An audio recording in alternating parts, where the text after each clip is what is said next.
qui réussit encore une fois à appliquer de solides coups et amène son adversaire dans le coin, qui a tout intérêt à sortir de là, alors qu'on est à la fin. Et là, Pascal, légère perte léger déséquilibre.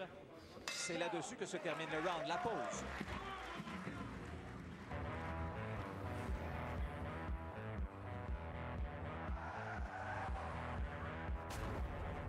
Règle numéro 29. Quand on veut, on peut. Numéro 11. Sois toi-même.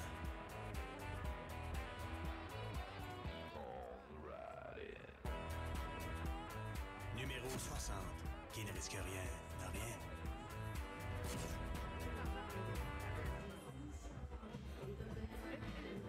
De retour maintenant dans le coin de Pablo Nievas, qui a été atteint encore une fois assez solidement au cours du dernier round. On l'a vu appliquer quelques bons coups au corps, et là, Pascal, qui immédiatement, lorsqu'il a été frappé, s'est porté à l'attaque avec beaucoup de succès. C'est un bel exemple ici. Pascal qui a bloqué les coups. Varie sa défensive. Alors, place au 4e round pour ce championnat intercontinental WBO prévu pour 12 rounds, 30-27 pour Jean-Pascal selon le juge qui jugera. Ce qui est bon, c'est quand il bloque les coups, il va avec le coup, non pas contre le coup. Donc, amortit l'impact. Jean qui mentionnait cette semaine qu'il aimerait revivre la sensation de chaos. Ça fait quand même quelques combats qu'il n'a pas vécu, cette sensation de mettre son adversaire KO. Et là, Nievas qui a réussi à placer un bon crochet qui a surpris Pascal. Pascal qui a tourné la tête et lui a mal paru sur cette séquence. Il faudra faire attention, hein? Parce que Nievas, c'est quand même pas un mauvais boxeur. Avec le passé et l'expérience qu'il a en combat de championnat du monde. Et tu peux être sûr que Nievas, lui, en boxeur d'expérience, il a senti que ça pouvait faire une différence au coup puissant. Et la gauche de Pascal qui revient, prend la place. Et ça, c'est bien pour Pascal. Placer des coups au corps, c'est certain que ça va être payant, plus le combat va avancer. Il a tenté sa main arrière par-dessus le jab. Moins de succès, ce coup-là.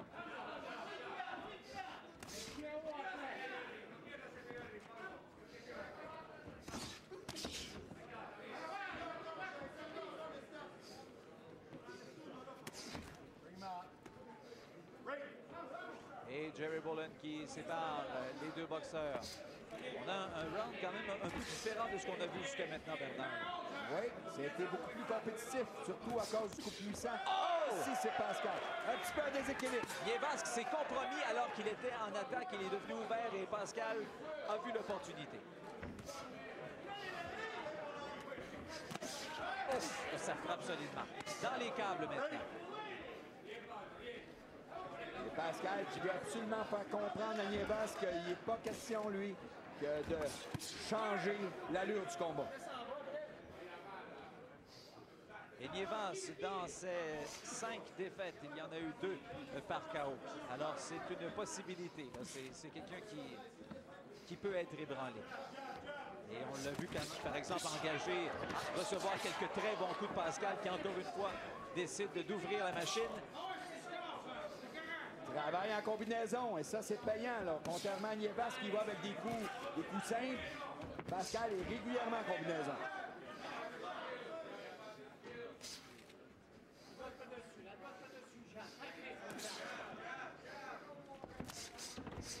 On entendait dans son coin dire la droite par-dessus. L'espace était là. Donc, on voudrait bien qu'il l'atteigne avec une main droite solide au menton. Alors, Pascal qui va tenter de terminer le round en force. À pause.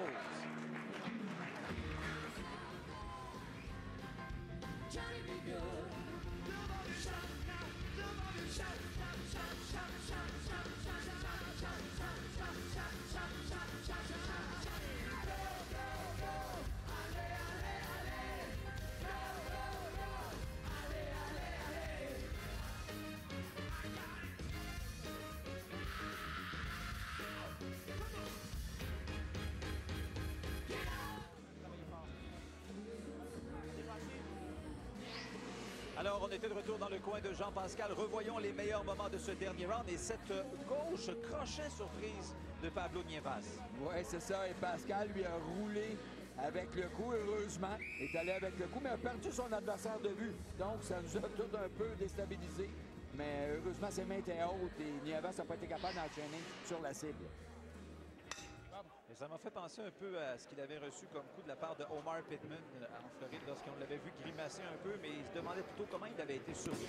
Oui, des fois, ça Alors, 40-36 pour Jean-Pascal selon la carte de déchiffrement que vous avez vu apparaître au bas de l'écran. Pascal est dans les cadres. Oh! Et il est ébranlé, Nievas, il est au tapis! Il s'est porté à l'attaque, les coups au corps face à Pascal qui lui a réagi. On le met en KO. Il est entré dans le coup de Pascal. Il était beaucoup trop téméraire. Plus de service, c'est terminé. Jean-Pascal a surpris Pablo Nievas. Et c'est une victoire acquise pour lui de façon spectaculaire. Nievas est entré dans les coups puissants de Pascal. Eh bien, vous auriez dû déjà bondir. On s'arrête pour une pause. On vous revient dans 30 secondes. À tout de suite.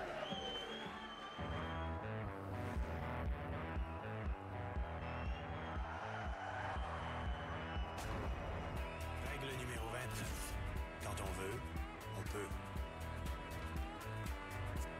Numéro 11. Sois toi-même.